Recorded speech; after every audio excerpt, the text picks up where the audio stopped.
Avant de commencer mon témoignage, nous allons prier pour les femmes enceintes, spécialement pour les femmes enceintes qui portent un fœtus qui connaît des malformations. Nous allons prier pour les femmes qui sont enceintes d'un fœtus qui a un handicap. Au nom du Père et du Fils et du Saint-Esprit. Amen. Dieu éternel et tout-puissant, à toi la gloire, à toi la louange, à toi la miséricorde. Père, par le nom puissant de Jésus-Christ, je bénis ton nom ce matin. Père très saint, tu es l'auteur de la vie. C'est toi qui donnes la vie, c'est toi qui tisses un enfant dans les entrailles de sa mère. Et Père, c'est toi qui décides de la façon dont l'enfant viendra au monde. Père, en ce matin, par ma petite voix, je te confie toutes ces mamans enceintes qui portent la vie que tu as tissée dans leur sein. Je te confie spécialement toutes ces mamans qui portent, Seigneur, un enfant spécial que tu as décidé de leur donner. Seigneur, tout enfant handicapé ou pas, Seigneur, tu le donnes, Seigneur, pour donner gloire à ton nom dans la vie des parents. Tu le donnes, Seigneur, pour te rapprocher de ses parents. Tu viens toi-même sous la forme d'un enfant handicapé, Seigneur, pour t'offrir, Seigneur, dans la simplicité. Père, je prie que par le nom puissant de Jésus-Christ, tu déverses ton esprit sur ces parents, que tu déverses ton esprit sur ces mamans-là. Que Seigneur, tu leur donnes la force mentale, physique, psychologique, émotionnelle dont elles auront besoin, dont elles ont besoin, Seigneur, pour porter cette grossesse à terme. Et pour te suivre, Seigneur, à travers cet enfant, pour se rapprocher de toi.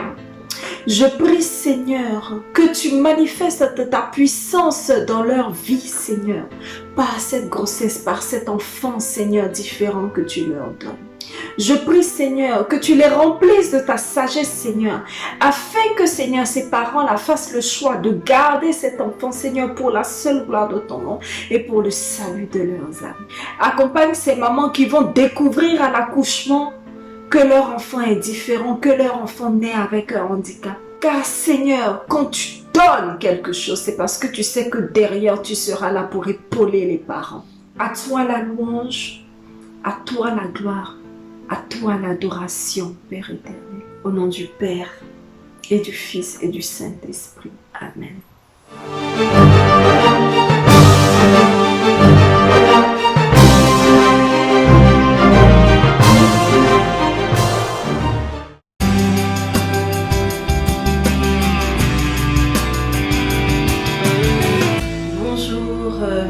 Je suis Carole Noémie Arnaud, épouse Falé.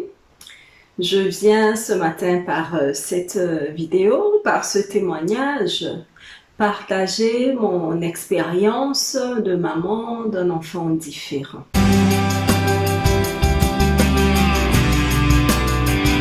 Alors, je suis maman d'un enfant différent, d'un enfant né avec la trisomie 21, d'un petit Raphaël.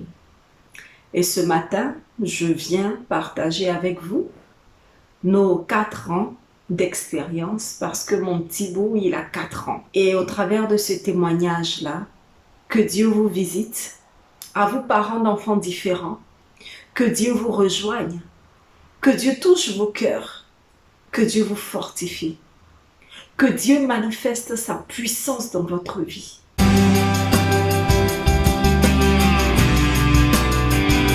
Alors, mon fils Raphaël Anthony a 4 ans. Il est né avec la trisomie 21. La trisomie 21, c'est un gène extra, un chromosome extra. Voilà.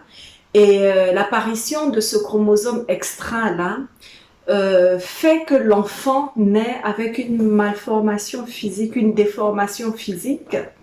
Il a les muscles flasques, il a les muscles qui ne sont pas tonifiés et il a un retard mental. Voilà. Il peut avoir d'autres problèmes associés à la trisomie 21, tels que problèmes cardiaques, tels que problèmes de vue ou problèmes respiratoires.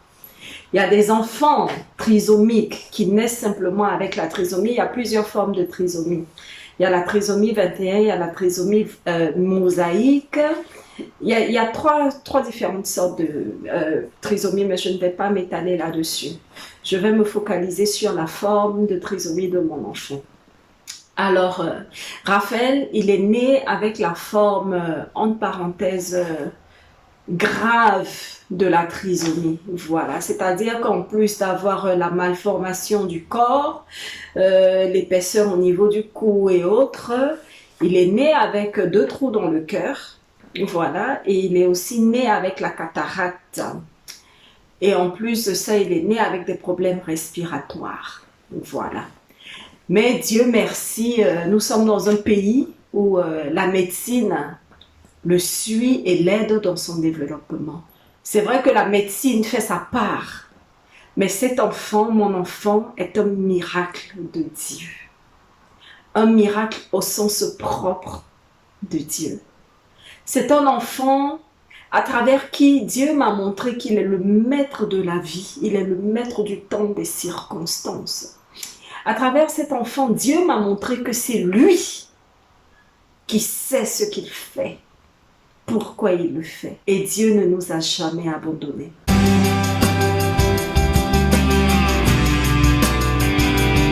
Il faut dire que d'abord la grossesse a été su tardivement.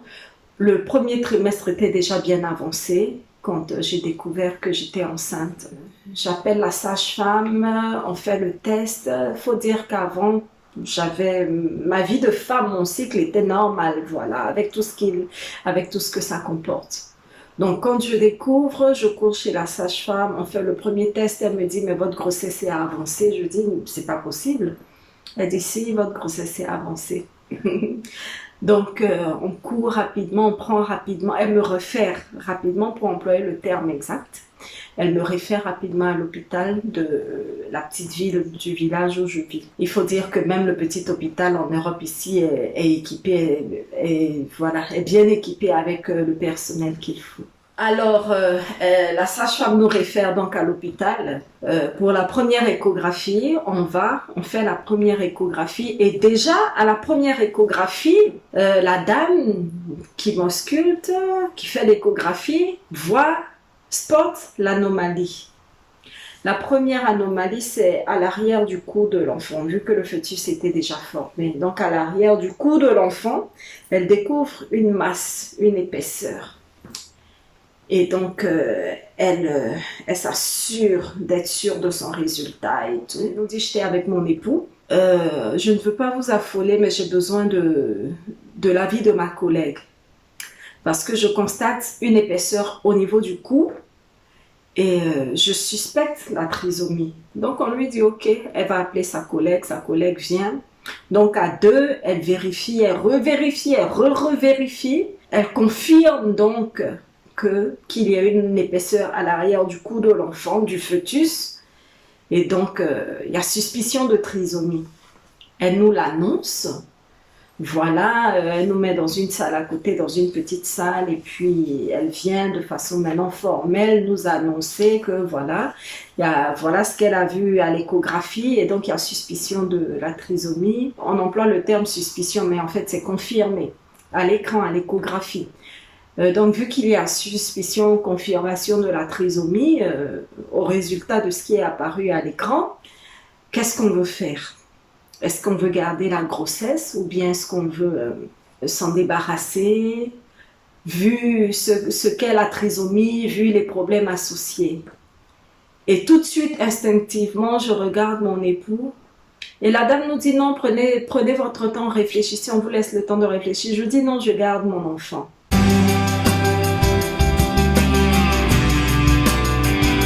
Et je regarde mon époux, je lui redemande on fait quoi? Il dit non, on fait ce que tu décides. Je dis bon, on garde l'enfant. Mais ça a été une décision spontanée. J'ai pas pris le temps de réfléchir, j'ai pas pris le temps de m'interroger, de me poser des questions. Pour moi, je suis enceinte, je porte la vie. je porte la vie de Dieu en moi, je n'ai pas vraiment réalisé l'ampleur en fait de ce que c'était. Je n'ai pas mesuré en fait ce que c'est que de garder, d'accueillir, de porter déjà une grossesse trisomique et d'accueillir un enfant trisomique. Moi, Dieu a tissé la vie en moi, il me fait cadeau d'un bébé trisomique ou pas, peu importe le handicap, je suis enceinte, je garde mon enfant. Et c'est comme ça que voilà, j'ai décidé de garder mon enfant.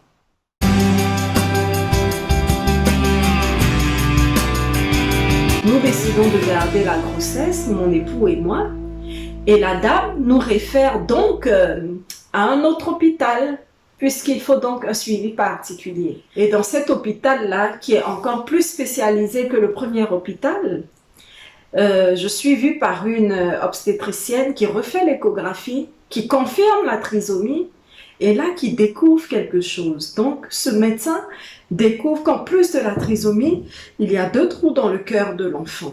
Et cette dame-là va nous suggérer, avec les mots médicaux, d'interrompre la grossesse, mais pas de façon brusque, pas de façon directe.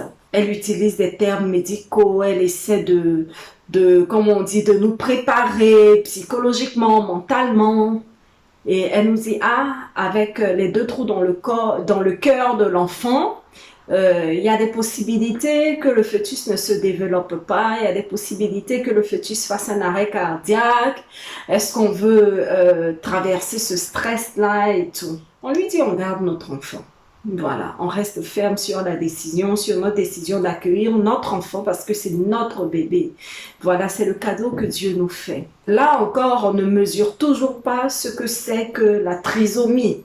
On sait ce que c'est, voilà, mais on ne mesure pas ce que ça va être au quotidien. On ne mesure même pas le stress que va être la grossesse pendant tout son cours. Une série de rendez-vous commence. Voilà, on va au rendez-vous et à chaque rendez-vous, ce sont les mêmes choses.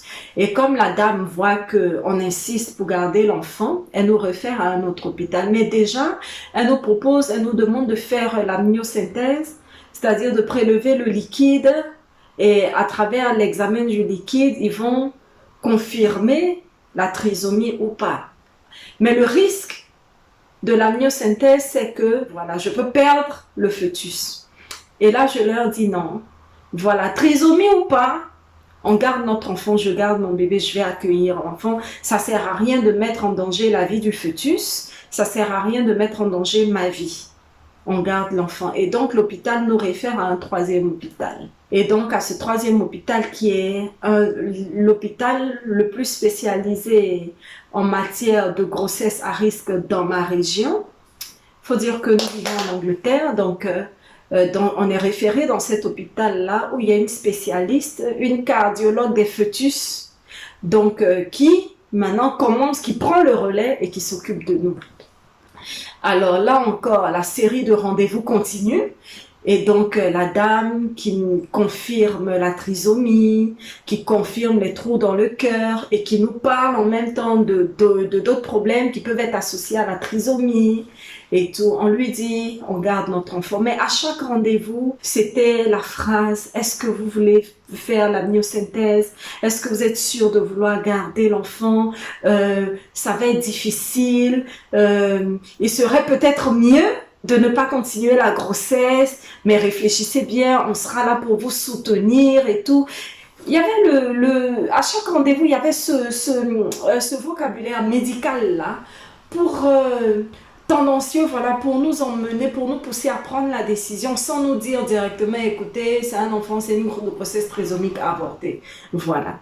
Mais à chaque fois, je priais, je disais, Seigneur, c'est l'enfant que tu me donnes. C'est vrai que la médecine dit, mais tu dis au-dessus de tous les dieux. Voilà. Tu es l'être suprême. C'est toi qui tisses cet enfant dans mon sein. Seigneur, à la naissance, tu peux faire le miracle. Je l'ai dit. Et d'ailleurs, après, à partir du 1er hôpital, j'ai commencé à prier pour ma grossesse. J'ai commencé à implorer le Seigneur de faire le miracle. Seigneur, voilà ce que la médecine dit, mais tu es le médecin par excellence. Moi, j'attends ce que tu dis. Moi, l'enfant, je vais le garder. L'enfant, à la naissance, il peut être normal. Si telle est ta volonté, comme il peut venir trisomique. Qu'il vienne normal ou trisomique, Seigneur, ce sera l'enfant que tu nous donneras.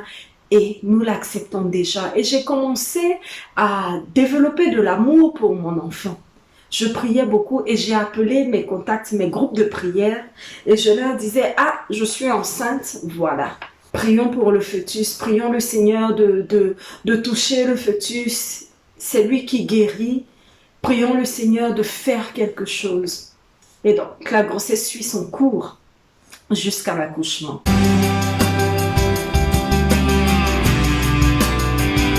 Alors, le jour de l'accouchement, d'abord, ils avaient décidé de déclencher l'accouchement de Mendius, comme ils disent.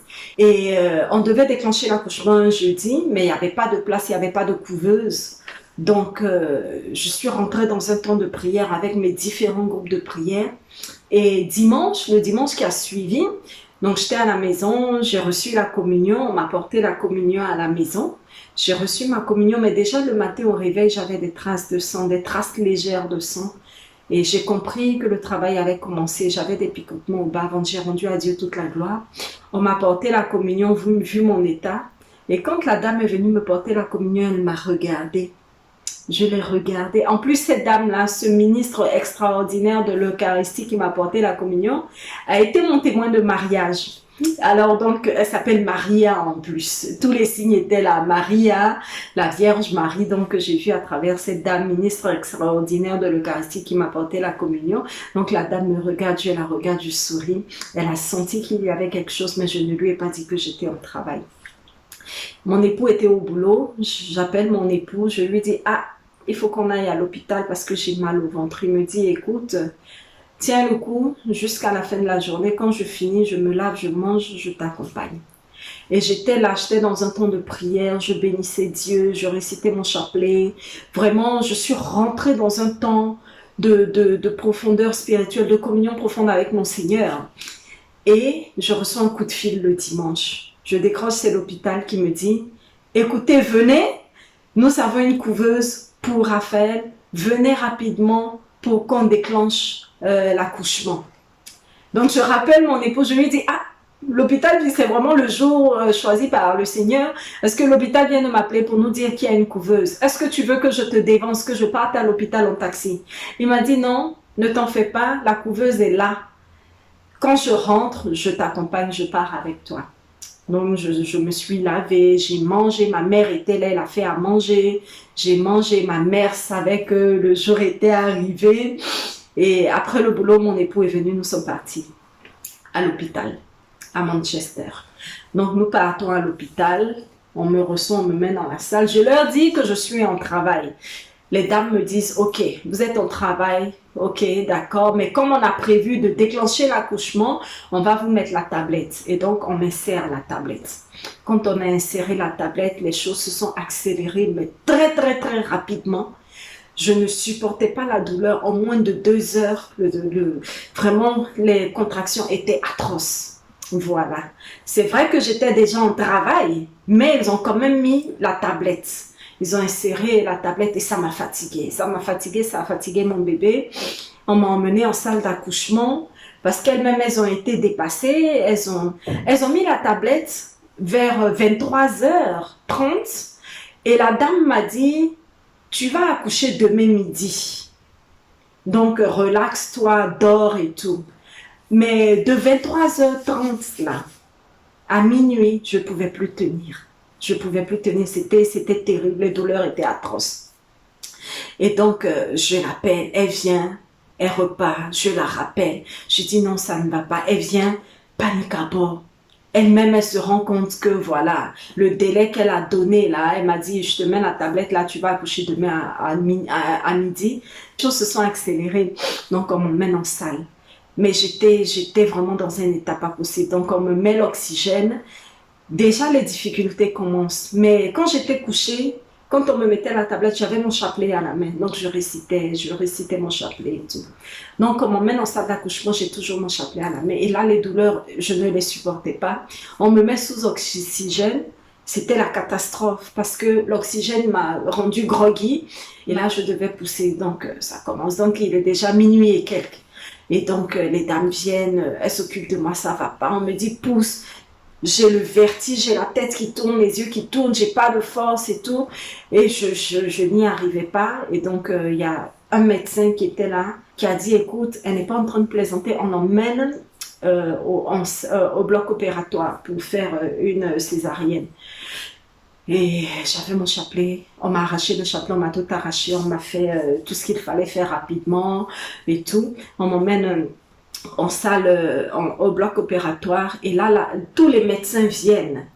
Je sais pas, il y avait près de 10 médecins autour de moi pour faire la césarienne, pour s'occuper du bébé et tout, et tout, et tout. Et là, la dame, la responsable, le médecin qui s'occupe de moi me dit, vous allez encore essayer de pousser une dernière fois. Quand la dame me dit, vous allez pousser une dernière fois, si ça ne va pas, on fait la césarienne. Et là, je prends mon courage à deux mains. Et puis, je dis, j'avais déjà reçu que je devais appeler mon enfant Raphaël Anthony. Raphaël, c'est Saint Raphaël Archange qui guérit. Et Anthony, c'est Saint Antoine de Padoue qui est mon saint. Donc, là, je prends toutes mes forces, je puise toutes mes forces. Et puis, je crie, Raphaël, ne permet pas qu'on fasse de mal à maman. Et en même temps, je pousse vraiment le dernier. Donc, je pousse et mon enfant sort. J'avais plus de force. Et tous les médecins étaient là. Et quand l'enfant sort, en fait, la tablette aussi qu'on a insérée dans mon ventre fatiguait l'enfant, ça me fatiguait. Et donc, l'enfant sort. On me sort comme ça, l'enfant, on l'a attrapé au niveau du cou, on le tient comme ça, il avait les membres comme ça, il avait les membres flasques, il était tout bleu. Quand j'ai vu mon enfant, il était tout bleu. Quand on a sorti mon enfant, je l'ai vu, il pleurait pas, il était voilà. Et tout de suite, la dame, il y a un autre médecin qui a pris mon enfant des mains de la dame et ils sont allés dans une salle à côté. Et ils ont dit à mon époux d'aller filmer parce qu'ils étaient convaincus que l'enfant n'allait pas rester. Et après, on me dit, bon, on va me faire descendre en chambre. Et donc, quand on me sort, on m'envoie une couveuse. Et dans la couveuse, il y a un petit bout de chou avec tous les tuyaux qui est sous oxygène. Et puis, je regarde mon enfant. On me dit, voilà, Raphaël, je regarde mon enfant. Il avait repris des couleurs, il avait repris vie. Et je leur demande, je dis, est-ce que je peux le toucher? Et ils ouvrent la couveuse, il y a deux petites fenêtres, ils ouvrent la couveuse, je mets mon doigt par la fenêtre. Et puis mon enfant, instinctivement, il attrape mon doigt avec ses deux petits doigts. Et j'avais pas de force, mais j'ai pu faire une photo. Donc l'enfant, il naît à 2h du matin. Voilà, dans la nuit de dimanche à lundi, à 2h du matin, j'ai fini, l'enfant est né, il est déjà aux soins intensifs et tout. Donc, ça s'est passé très rapidement. 23h30, on m'insère la tablette. 2h du matin, l'enfant est déjà né. Voilà. Les sages-femmes même ont été prises de court, voilà, par la réaction de mon corps au contact de cette tablette-là. On me dit, ce sont les soins intensifs. Comment est-ce que tu allaites ton enfant? Tu lui donnes le biberon, tu l'allaites? Je dis, je l'allaite. On me dit, ok, si vous l'allaitez, montez. Je monte. Je rentre dans une salle avec tous les bébés qui ont d'autres problèmes, tous les prématurés graves, les enfants nés avec un handicap, les enfants fragiles. Et je leur demande si je peux prendre mon enfant, je peux le toucher. On me dit oui, tu peux le toucher. Je dis, est-ce que je peux le prendre? Elle me dit, mais tu es venue l'allaiter? Je dis oui. Elle dit, mais prends-le, mais prends-le. Donc, avec tous les fils, l'oxygène, c'était impressionnant. Donc, je prends mon enfant et puis je le mets au sein. Et je l'attrape, je prends mon enfant et puis je le mets au sein. Et puis, il cherche, il sent et puis il tète. J'attrape mes doigts et puis je lui parle. Il faut dire que déjà pendant ma grossesse, je parlais beaucoup à mon bébé. Je parlais à mon bébé, je priais pour lui, on priait ensemble. Je m'occupe de mon bébé, je fais la navette entre ma chambre et les soins intensifs. Je suis toujours en prière avec la Vierge Marie, mon chapelet. Pour toutes mes grossesses, mon chapelet m'a toujours accompagnée. J'ai 4 enfants, 3 grossesses normales, une grossesse spéciale. Mais pour toutes mes grossesses, j'ai toujours eu mon chapelet. Lundi, mardi, mercredi après-midi, on me dit l'enfant est stable. Un enfant qui est né avec une malformation, avec une pathologie qui a en plus 2 trous dans le cœur. 3 jours après, on me dit L'enfant, ça va, il est stable. Mercredi après-midi, je descends en chambre. À ma grande surprise, je vois quelqu'un venir avec une couveuse, non, avec un lit de bébé. Et puis la dame elle me dit, voilà Raphaël. Je dis, ah, déjà il a quitté les soins intensifs. Elle me dit, oui, il peut partir à la maison. Waouh, donc on passe la nuit et puis jeudi, nous sommes libérés. Donc lundi, mardi, mercredi, jeudi, jour 4, on quitte l'hôpital. Je rentre chez moi à la maison avec mon bébé.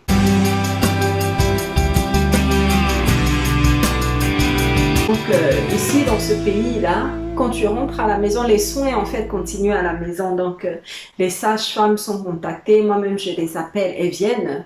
Elles me donnent un saturateur pour que je suive la saturation de mon enfant.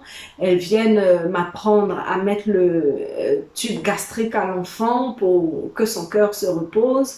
Donc l'enfant, il tétait, mais il avait aussi le tube gastrique. Parce qu'il fallait en fait que mon enfant soit aussi sur le lait artificiel pour qu'il prenne rapidement des kilos pour qu'on puisse le préparer pour l'opération du cœur. On m'apprend à m'occuper de mon enfant. Voilà. Moi-même, je travaille en pharmacie et j'aime m'occuper des malades. Donc, je fais ce que j'ai à faire facilement. Je m'occupe de mon bébé et tout. On va au rendez-vous avec le cardiologue. Le cardiologue nous donne un médicament. Je commence à donner le médicament à l'enfant. L'enfant change de couleur. Il devient bleu. Une première fois, on court à l'hôpital. On stabilise l'enfant, on revient. J'appelle le cardiologue revoit l'enfant, le cardiologue me dit non, il faut augmenter la dose. Je dis mais l'enfant, il réagit aux médicaments, il me dit non, il faut augmenter la dose. Mais déjà mon instinct maternel me dit non, l'enfant réagit aux médicaments. Mais c'est le médecin. Je lui fais part de mes doutes, il me dit non, il est le médecin. Il augmente la dose de médicaments. Je donne les médicaments à l'enfant. Quelques jours après, l'enfant encore bleuit. Quand il bleuit, ça veut dire qu'il manque d'oxygène en fait. L'enfant bleuit, j'appelle les urgences. Comme les urgences savaient qu'il y avait un enfant spécial à mon adresse, donc dans les 10 minutes en général, l'ambulance était là. Donc le médecin augmente la dose, le cardiologue augmente la dose de médicaments, l'enfant bleuit. Là, je ne suis pas contente. On va à l'hôpital, on s'occupe de l'enfant, on le libère. Je revois le cardiologue augmente encore la dose. Et là, je lui dis, mais non, depuis que vous avez donné les médicaments à l'enfant, l'enfant ne fait que bleuir. Il me dit, non, c'est les médicaments qu'il faut lui donner et tout. Et Dieu merci, dans ce pays où nous sommes, toi, le parent, tu as le droit de faire part de tes craintes, de tes doutes au médecin. Donc, le médecin et moi, on a des échanges. En plus, je travaille en pharmacie. Je connais les effets secondaires des médicaments. Mon enfant réagit, mais le médecin ne voulait rien entendre. Il augmente la dose. Je rentre, l'enfant encore réagit. J'appelle le médecin toute mécontente et je lui dis, mais docteur, voilà. Il nous dit, bon, venez pour un contrôle. On va pour un contrôle, le médecin nous garde. Et là encore, il augmente la dose. Ah non, là, j'étais fâchée. Mais, Dieu merci, nous sommes dans un pays où vraiment, tu peux vraiment échanger avec le médecin. On commence à mettre mon enfant sous appareil respiratoire. Je dis au médecin, mais c'est les médicaments que vous donnez qui fatiguent mon enfant. Le médecin me dit, non, c'est lui le cardiologue, il est médecin, il a fait des études et tout. Je dis, mais vous avez fait des études, certes, mais moi, je suis la maman. Je sais que mon enfant réagit. L'enfant, il ne peut pas parler, mais il réagit aux médicaments. Ils me disent, non, que si l'enfant continue de mal réagir, on va l'intuber. Et ce jour-là, donc, je m'occupe de mon enfant, mon époux rentre du travail, je dis, bon, écoute, je vais me reposer. À peine je rentre en chambre, je commence à m'endormir, l'hôpital m'appelle, on me dit, écoutez, l'enfant est instable, on va l'intuber. On envoie un agent de sécurité me chercher, je dormais ici à ce qu'on appelle les McDonald House, ce sont des hôtels à côté des hôpitaux pour enfants, pour que les parents puissent dormir et pour qu'ils puissent continuer de veiller sur leurs enfants, donc. On envoie l'agent de sécurité au McDonald House me chercher et au milieu de la nuit. Hein. Donc, il vient peut-être après minuit, quelque chose comme ça. Donc, je reviens à l'hôpital, je prends mon enfant. Quand j'arrive, on est en train d'emmener mon enfant pour l'intuber. Je parle à l'enfant et tout, on me dit, on va l'emmener. Donc, on l'emmène en fait, il est toujours dans les soins intensifs, mais dans les soins intensifs, il y a encore une petite salle pour les cas extrêmes. On emmène mon enfant là-bas, on me dit d'aller me reposer. Je vais dormir. Le lendemain matin, je demande à voir mon enfant. Et quand j'arrive, en fait, dans cette salle-là, qui est dans la salle des soins intensifs, qui est dans le ward, comme ils l'appellent, des soins intensifs, quand je rentre, je vois qu'ils sont en train d'intuber mon enfant. On me dit, attendez, on vous rappelle quand ça finit. Donc, quand on finit, je viens, on s'occupe de mon enfant. Je vois mon enfant, il est dans un coma artificiel. Mon bébé est plongé dans un coma artificiel, puisqu'on lui a mis, on l'a intubé. Donc, je prends mon enfant, je lui parle, je prie. J'étais vraiment dans la prière et tout. Et donc, nos journées, c'était prière, prière. Je m'asseyais à côté de mon bébé, je lui parlais. Et on attendait maintenant qu'une place se libère dans l'hôpital spécialisé pour les opérations cardiaques des bébés. Et là, c'est à Liverpool, dans une autre ville. Nous vivons à Manchester. Et là, tout se passe à Manchester. Donc, l'hôpital de Manchester, maintenant, fait tout pour faire les démarches qu'il faut avec l'hôpital spécialisé à Liverpool. Il faut attendre qu'un lit se libère.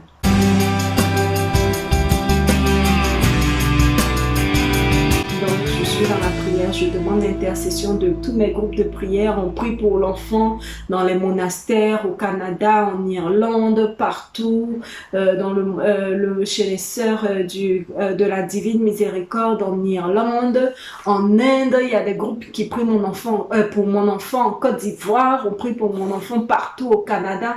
Vraiment, dans tous les quatre coins du monde, on prie pour mon enfant. Et donc, après plusieurs jours, j'étais vraiment fatiguée. Ce jour-là, je décide de rentrer à la maison, prendre ma douche et tout. Et donc, je cours rapidement à la maison. À peine j'arrive devant la porte, je tape. Ma mère ouvre. Elle me dit, mais qu'est-ce que tu fais ici? Je lui dis, maman, je suis fatiguée.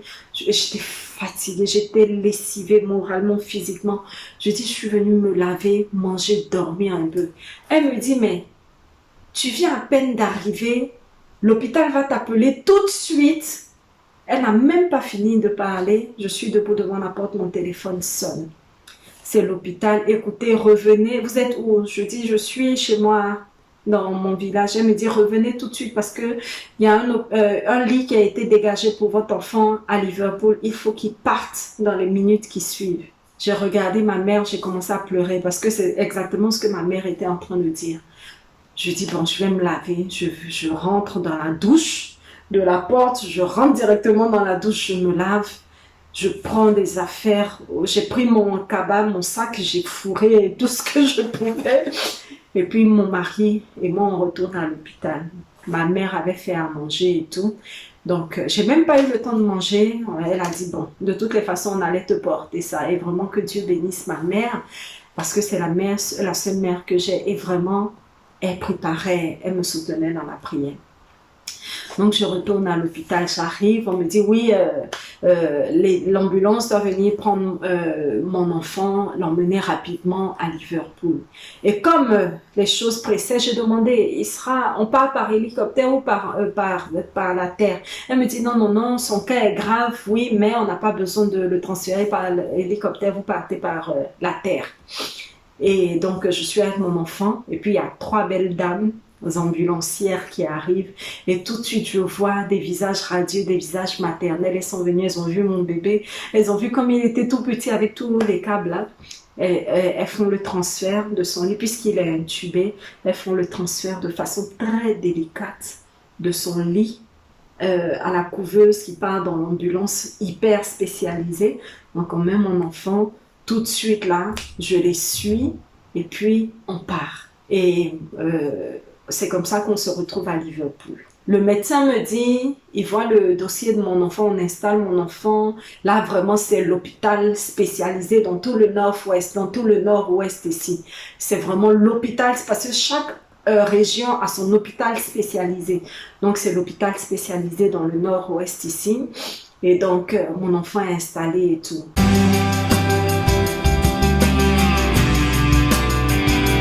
Donc, je vais auprès de mon enfant. Le médecin il lit le record, il me dit, mais il a le dossier, il me dit, mais pourquoi votre enfant est intubé? On me dit que c'est dû à au trou dans son cœur. Il me dit, mais les trous dans son cœur ne sont pas une raison valable pour qu'il soit intubé. Qu'est-ce qui s'est passé? Je dis, mais et je lui fais l'historique. Je dis, voilà. Je connaissais la condition de mon enfant par cœur. Je notais tout. Je connaissais tout par cœur. Tout ce que les médecins faisaient, tout ce que les infirmières disaient, tout ce qu'on lui donnait, je notais tout. Donc, j'ai commencé à tout réciter. Et il me dit, mais non, c'est pas une raison pour que l'enfant soit intubé. Je lui ai dit, bon, appelez le cardiologue de Manchester parce que je disais au cardiologue que mon enfant réagissait aux médicaments. Il n'a pas voulu m'écouter. Et ça a confirmé en fait mes doutes par rapport aux médicaments dont le médecin, le cardiologue augmentait la dose. Alors là, mon enfant est pris en charge, on le prépare maintenant pour l'opération, il faut attendre, il faut le programmer parce qu'il y a d'autres enfants qui ont des pathologies plus graves, qui doivent se faire opérer, puis il y a aussi des urgences. Donc quand il y a une urgence, on déprogramme, on s'occupe de l'urgence avant l'enfant qui est hospitalisé. Donc ça a pris quelques semaines. Donc je pardonne au cardiologue après plusieurs mois bien sûr. Et pendant ce temps, mon enfant, il est à Liverpool. On s'occupe de lui, on programme l'opération une première fois et l'enfant a ressenti mon stress. J'avais tellement peur que le jour de l'opération, l'enfant a eu de la température. Donc les médecins ont décidé de ne pas l'opérer.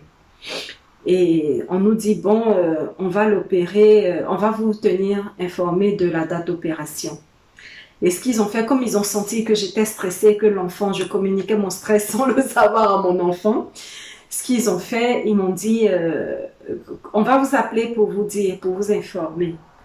Et donc, lundi matin, donc ça c'était en fin de semaine, je crois qu'il devait être opéré jeudi ou vendredi. Lundi matin, je suis couchée, on m'appelle, on dit, venez rapidement, il y a un créneau qui a été dégagé pour l'enfant va être opéré. Donc, je cours, j'habite encore dans un autre McDonald's House à côté de cet hôpital spécialisé, donc je viens voir mon enfant.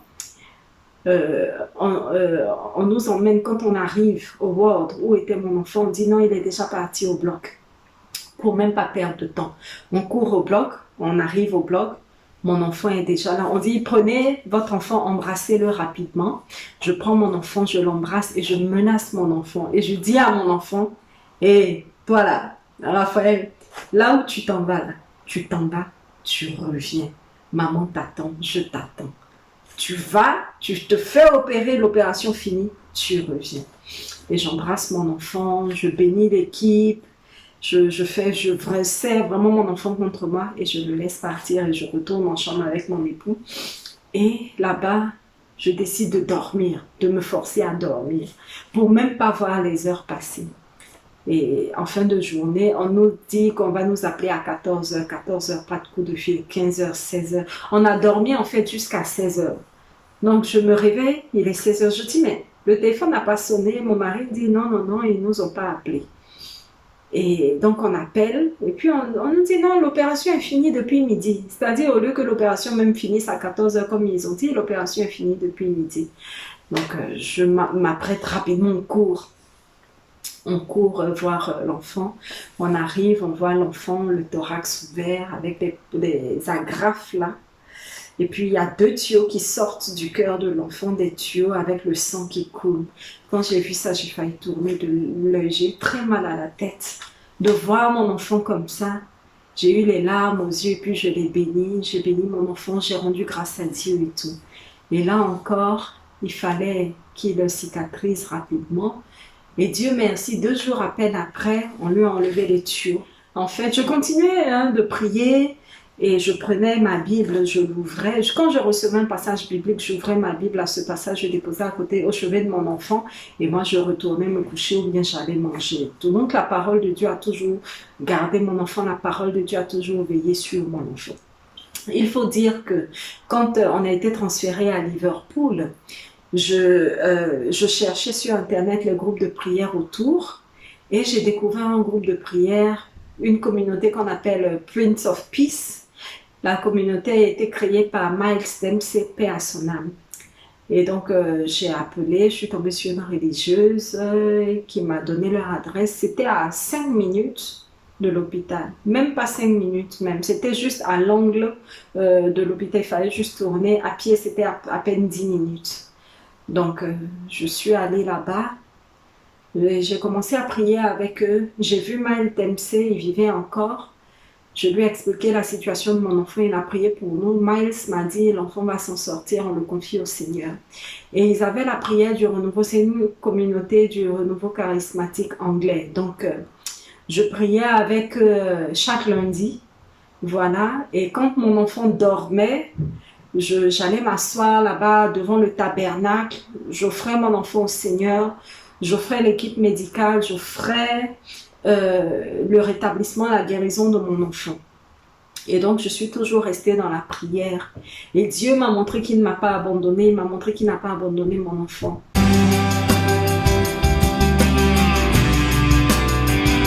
Et je crois que c'était à peine 10 jours après son opération, nous avons quitté l'hôpital. À Dieu toute la gloire, parce que quand je suis arrivée à l'hôpital, j'ai fait la connaissance de maman dont les enfants étaient opérés depuis plusieurs mois. L'opération s'était mal passée. J'ai vu des enfants qui ont été opérés et qui avaient encore plusieurs mois après l'opération, qui avaient les 2 tuyaux qui sortaient du cœur et ils avaient comme des cylindres, comme des, comment ça s'appelle? Des petits fûts en fait. Et donc le sang, ils portaient ces tuyaux-là allaient jusque dans ces fûts-là. En fait, c'était pour que le sang continue de couler en fait. J'ai vu des enfants qui se baladaient avec leur petite bouteille d'oxygène, avec leur bonbonne d'oxygène. Voilà. Et moi, à peine 2 jours après l'opération, on enlevait déjà les tuyaux de l'enfant. 10 jours après l'opération de l'enfant, on rentrait à la maison. Le Seigneur m'a montré sa fidélité. Le Seigneur nous a montré sa fidélité. Il faut dire que moi-même, en tant que chrétienne catholique, j'avais baissé dans la foi. Je m'étais révoltée contre Dieu pour certaines raisons. Et la naissance de Raphaël m'a rapprochée de Dieu, m'a ramenée à la prière. J'étais tellement révoltée, remontée contre Dieu pour des raisons, pour d'autres raisons, que je voyais, en fait, tout m'énervait. Et l'église m'énervait, et les prêtres m'énervaient, et les religieuses m'énervaient, et les communautés. Mais vraiment, j'avais cette colère en moi contre tout ce qui était église catholique. Tout le monde m'énervait. Bon, voilà. Et Raphaël est venu me ramener à Dieu, me reconnecter à l'amour de Dieu. Raphaël est venu me rappeler que sans Dieu, je ne suis rien, que Dieu, il est le commencement, la fin, l'alpha, l'oméga de ma vie. Alors, après, quand Raphaël est libéré, on rentre à la maison.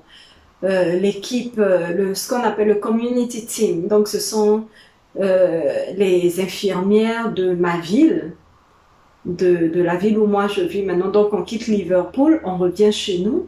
Donc ce sont les infirmières locales de mon département, de ma ville maintenant, qui prennent le relais. Et comme elles m'ont déjà formée à la naissance, voilà, elles viennent voir comment ça se passe et tout. Et mon enfant, il se développe bien. Mon enfant est revu par ce cardiologue-là qui avait commis, enfin, qui donnait le médicament, qui ne m'écoutait pas quand je lui disais que l'enfant réagissait au médicament. Mon enfant est revu par lui. Et on va donc au rendez-vous. Il regarde mon enfant et il est tout ébahi, tout étonné. Il a les yeux grands ouverts et il regarde l'enfant et puis il me dit... Lui-même, devant ma mère, il me dit, l'enfant, il a tenu. Et ma mère et moi, on se regarde. Bon, je ne vais pas dire ce qu'on a ressenti, mais on a regardé le monsieur et je lui dis, oui, l'enfant, il a tenu, il a survécu. Et je lui dis comme ça, je vous disais que l'enfant réagissait aux médicaments, vous ne m'écoutiez pas. Voilà, l'enfant, il est là. Et en fait, un point important, quand on prie pour un enfant malade, Dieu nous écoute. Quand ils ont ouvert l'enfant pour l'opération, vous savez ce qu'ils ont découvert? L'enfant avait 2 trous dans le cœur à la naissance. Ils ont découvert qu'un trou s'était refermé tout seul.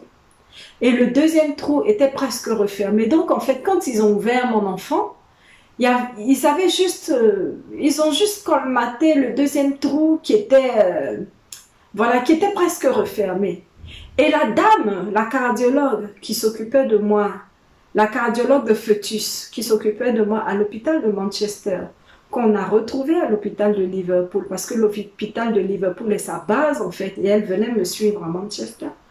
Cette dame-là me dit, mais il n'y avait même pas besoin d'opérer votre enfant. Il n'y avait pas besoin de l'opérer parce que dès qu'on l'a ouvert, on a découvert que sur les 2 trous, il y a un trou qui s'était déjà fermé et le deuxième trou était presque fermé. Donc, on a juste colmaté rapidement, mais on aurait laissé le temps faire les trous, ce serait colmaté. Donc, en fait, les trous pouvaient se colmater tout seuls. Mais comme l'enfant prenait des médicaments qui le fatiguaient, nous tous, nous étions convaincus que c'était le cœur de l'enfant qui était défaillant. C'était juste que le médicament que le médecin donnait ne convenait pas à l'enfant, mais le médecin ne voulait pas entendre raison, sous prétexte qu'il est médecin, qu'il a fait des études pour ça. Et voilà comment le Seigneur a montré sa fidélité dans toutes ces épreuves-là. Ça a été plusieurs semaines de pleurs, des semaines de prière. Ma mère prie, j'ai mon chapelet, même dans mon sommeil même, je priais. Ça a été des semaines de relais, on me relayait dans la prière. J'ai eu une amie, Michel Félicie, Michel Manois, qui m'a beaucoup soutenue. Elle a été une parmi d'autres. Ici, les Anglais, là, m'ont soutenue, nous ont soutenus dans la prière. Il y a des dames, une dame anglaise, un couple anglais. Ils partaient spécialement en Irlande, au monastère de la Divine Miséricorde, au sanctuaire de la Divine Miséricorde, en Irlande. Prier pour mon enfant, allumer des sièges, recommander aux religieuses de prier pour mon enfant. Et le Seigneur a montré sa magnificence, sa suprématie. Il a montré qu'il est Dieu au-dessus de tout Dieu. C'est vrai qu'on a prié pour qu'il guérisse le fœtus. Mais Dieu a décidé de nous donner un enfant prisonnier. Lui seul sait pourquoi. Et il a montré sa présence à nos côtés chaque jour jusqu'aujourd'hui.